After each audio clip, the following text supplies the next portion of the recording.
नमस्कार मंडळी, आज आम्ही तुमच्यासाठी घेऊन आलो आहोत 2 BHK सॅम्पल फ्लॅट. तर आज आपल्याला हे टूर करणार आहेत हर्षदजी. नमस्कार. नमस्कार शीतलजी. सर्वप्रथम मी तुम्हाला वासू डेव्हलपर्स कडून स्वागत करतो. आपला हा जो प्रोजेक्ट आहे हा तळेगावच्या एकदम हार्ट इन द सिटी ह्या एरियामध्ये आहे. या साईडच्या साधारण 1.5 ते 2 किलोमीटरच्या रेडियस मध्ये तुम्हाला स्कूल, कॉलेजेस, हॉस्पिटल आणि जे रेग्युलर लागणाऱ्या ज्या गोष्टी आहेत लाईक ग्रोसरी, मेडिकल, जे काही गोष्टी आपल्याला डेली लागतात ते तुम्हाला इझिली वॉकिंग डिस्टन्स वरती इव्हिनिंग वॉकला जरी तुम्ही गेलात तरी ते तुम्हाला मिळून जातील अशा लोकेशनला आहे. आणि जर तसंच सांगायचं असेल तर जर लांब लांबचे जे लोकेशन आहेत जे की इथून लांब नाही आहेत पण हिंजवडी असेल, हिंजवडीला मोस्टली तुम्ही 20 मिनिटांमध्ये इथून पोहोचता. मुंबई पुणे एक्सप्रेसवे असेल तर हार्डली 5 ते 8 मिनिटांमध्ये तुम्ही मुंबई पुणे एक्सप्रेस पोहोचता. तळेगावला 2 रेल्वे स्टेशन लाभलेले आहेत. एक म्हणजे गोरवाडी आणि एक असं तळेगाव स्टेशन. ते दोन्ही इथून साधारण 5-5 मिनिटाच्या अंतरावरती आहेत. आणि ओव्हरऑल हा लोकेशन तळेगावला एकदम मिडल ऑफ द सिटी असं म्हणतात. ओके, तर तो थोडक्यात तुम्हाला म्हणायचं आहे की कनेक्टिव्हिटी इथे फार जबरदस्त आहे, तर कनेक्टिव्हिटीचं काही टेन्शन नाहीये. ओके, तर चला तर मग कनेक्टिव्हिटी हा मोस्ट इम्पॉर्टंट फॅक्टर असतो. दर्शकांना आधी त्याचंच टेन्शन असतं, तर ते तुम्ही क्लिअर केलेलं आहे. तर प्लीज आता आम्हाला या पूर्ण फ्लॅटचा टूर करवा, म्हणजे आमच्या दर्शकांनाही कळेल की त्यांना किती स्क्वेअर फूट जागा ही मिळणार आहे, जेणेकरून त्यांना ही कल्पना राहील की जे काही ते फ्लॅट घेत आहेत त्याबद्दल. चला तर मग. नक्कीच मॅडम. तर सर्वप्रथम मी तुम्हाला या फ्लॅटचा कार्पेट एरिया सांगतो. हा टोटल कार्पेट एरिया आहे 685 स्क्वेअर फीट. सेलेबल आहे 925. हा जो हॉल आहे हा हॉल आहे 14x10चा. ह्याला अटॅच एक बाल्कनी दिलेली आहे. ही सुद्धा साधारण 10x6 स्क्वेअर फुटाची आहे. Okay, wow. बाल्कनी मध्ये तुम्हाला वॉशिंग मशीन कनेक्शन, पाण्याचं कनेक्शन आणि इन्व्हर्टर पण आपण बाय डिफॉल्ट काढून देतो. ओके, बाल्कनी मात्र खूप स्पेशियस आहे आणि येस असं ओपन स्पेस आहे. फ्लॅट आहे पण यामध्ये साधारण 2 फॅमिली सहज राहतील असं आपण हा फ्लॅट केलेला आहे. ओके, तर हा तुम्ही पाहू शकता हॉल, म्हणजे जागा ही स्पेशियस आहे. तुम्ही तुमचे फर्निचर वगैरे मस्त लावू शकता. चला तर मग वळू आता आपण किचन कडे. किचन मध्ये हा साधारण 13x8 स्क्वेअर फुटाचा किचन आहे. मोस्ट ऑफ बिल्डर लोक 7x7 फुटाचा किचन देतात, पण तो 8 ते 9 फुटाचा किचन दिलेला आहे. त्या किचन मध्ये ऍट अ टाइम 2 लेडीज काम करू शकतील असा आपण आज एकदम प्रचंड मोठा असा किचन दिला आहे. त्याच्यामुळे तुम्हाला एक्झॉस्ट, चिमनी वगैरे ह्या जे काही ॲक्वा, मिक्सर, फ्रीजचे जे कनेक्शन आहेत ते बाय डिफॉल्ट आपण काढून दिलेले आहे. तसेच जो किचन आणि दोन्ही बेडरूम मधला जो पॅसेज आहे त्या पॅसेज मध्ये तुम्हाला एक सेपरेट वॉश बेसिन आणि वायफायचं प्रोव्हिजन करून दिलेलं आहे. त्या बाथरूमचं सांगायचं म्हटलं त्याच्यामध्ये स्लॅब पर्यंत आपण टाईल्स देतो, जे की काही बिल्डर 7 फुटापर्यंत देतात. किचन मध्ये सुद्धा आपण एक्झॉस्टचं प्रोव्हिजन वगैरे करून दिलंय. बाकी सगळ्या स्टँडर्ड फिटिंग्स आहेत लाईक शॉवर, पाणीचा नळ वगैरे ते बाय डिफॉल्ट आहे. मेन म्हणजे ह्या जेवढ्या काही या फ्लॅटला विंडोज आहेत त्याला चारीसाठी मार्बल फ्रेमिंग, फायबर डोअर हे आपण बाय डिफॉल्ट लावून दिलेले आहेत, जेणेकरून पाण्याने खराब होऊ नये म्हणून. आता आपण बघूया एक त्याचं कॉमन बेडरूम आहे. आता कॉमन बेडरूम म्हटलं की आपल्या डोक्यात येतं की अरे तो 10x10, 10x11चा असेल. माझा जो कॉमन बेडरूम आहे तो 10x12 स्क्वेअर फुटाचा आहे. 10x12 आपल्या बेडरूम पेक्षाही चांगला मोठा आपण कॉमन बेडरूम दिलाय. त्याच्यामध्ये मोस्ट प्रॉब्ली कसं असतं, आपले विंडोज वगैरे राहतात, स्टडी टेबल प्लस वॉर्डरोब आणि प्लस बेड, तरी सुद्धा आपल्या या बेडरूम मध्ये एवढी जागा अवेलेबल राहते.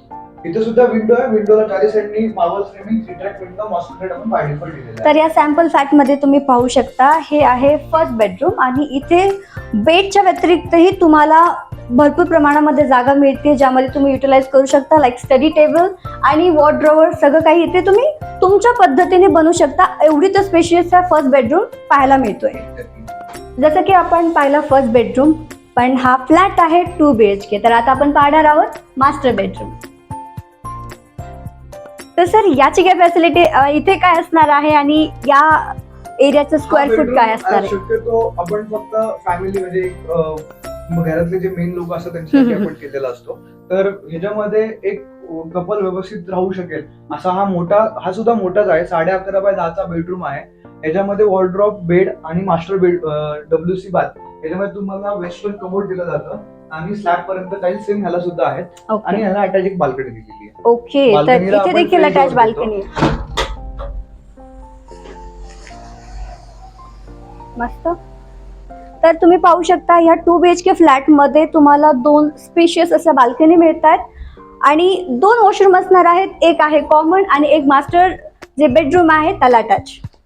तर या व्यतिरिक्त सर आणखी काही एक फॅसिलिटीज? सांगायचं राहिलं की आपले जे मेन डोअर आणि बेडरूमचे जे दोन्ही मेन डोअर्स आहेत ते हम्म. चारी साईडनी वुडन फ्रेमिंग मध्ये असतात ओके. आणि वुडन डोअर असतात, जेणेकरून ते लवकरच म्हणजे मिनिमम 10 ते 15 वर्ष कधीच खराब होत नाही. आफ्टर दॅट सुद्धा खराब होत नाही, पण त्यांनी प्रिकॉशन घेतले पाहिजे. ओके. तर मोस्टली लोक एक प्लाय मध्ये जसं आपण वुडन मध्ये देतो. ओके. तर तुमचं म्हणणं आहे की डोअरची क्वालिटी जबरदस्त असणार आहे आणि ते फ्लॅट सोबतच असणार आहे. हो, हे तुम्हाला सेपरेट फर्निचर मध्ये करायची गरज नाही. ओके. तर आपण आता 2 BHK या सॅम्पल फ्लॅटचा टूर केलेला आहे.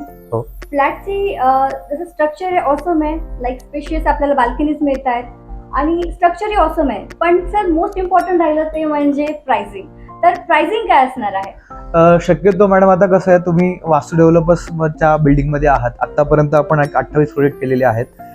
सर्वप्रथम आम्ही कॉस्टच्या पलीकडे जाऊन लोकांना काय मिळायला हवं ह्याचा आम्ही खूप जास्त विचार करतो. जसं तुम्ही आता बोलात की तुमचे स्पेशियस फ्लॅट आहेत, ह्याच्यापेक्षा स्पेशियस करण्याचा प्रयत्न आम्ही केलेला आहे.